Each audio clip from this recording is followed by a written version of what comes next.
यहाँ से साबित होता है कि इस्तग़फ़ार रिज़्क़ को बढ़ाता है। अगर किसी ने अपना रिज़्क़ बढ़ाना है तो वो इस्तग़फ़ार को पकड़ ले। इनफैक्ट रसूलुल्लाह सल्लल्लाहु अलैहि वसल्लम मेजॉरिटी सहाबा जब उनसे कोई ज़िक्र पूछते थे तो या वो दुरूद इब्राहिमी बताते थे या वो इस्तग़फ़ार बताते थे। ये साबित है सही हदीस से। तो इस्तग़फ़ार के बारे में एक हदीस ये भी आती कि रसूलुल्लाह सल्लल्लाहु अलैहि वसल्लम ने फरमाया कि जो शख्स इस्तग़फ़ार को कॉन्स्टेंटली अपना लेता है, बहुत ज़्यादा कॉन्स्टेंट इस्तग़फ़ार करता है, Allah will make a way out of him from every difficulty. Allah ताला उस शख्स के लिए हर मुश्किल से कोई रास्ता निकाल देता है।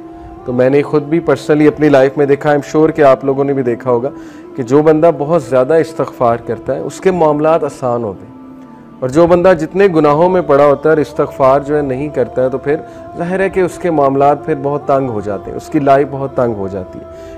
तो चैप्टर 39 वर्स नंबर 53, सूरह ज़ुमर वर्स 53, कुल या इबादी अल्लज़ीना असरफ़ू अला अनफुसिहिम ला तक़नतू मिन रहमतिल्लाह।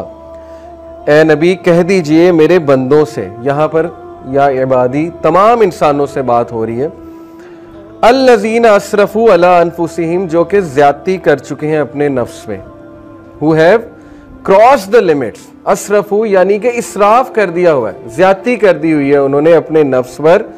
क्या कहो उन्हें, ला तक़नतू मिन रहमतिल्लाह के अल्लाह की रहमत से मायूस नहीं हो।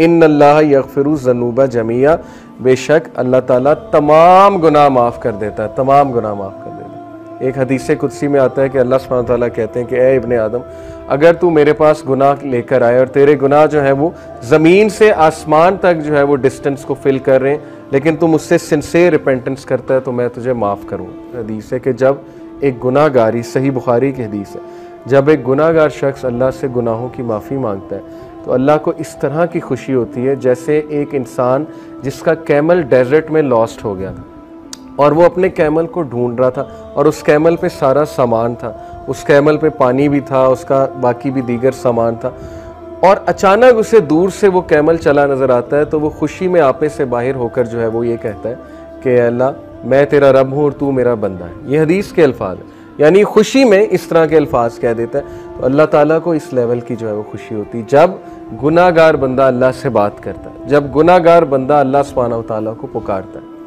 हमें ऑन दी अदर हैंड शैतान ने जो वस्फ़ा डाला है कि तेरे तो इतने गुनाह हैं, तू तो इतना गुनाहगार है, तू तो इस काबिल ही नहीं कि अल्लाह तक तेरी बात पहुँचे या अल्लाह तुझे रिप्लाई करें या अल्लाह तेरी आवाज़ सुने। हदीस तो कम्प्लीटली इसके बरक्स कह रही है। हदीस तो कह रही है कि गुनाहगार बंदा जब तौबा करता है उस पर ज़्यादा खुशी होती है अल्लाह ताला में।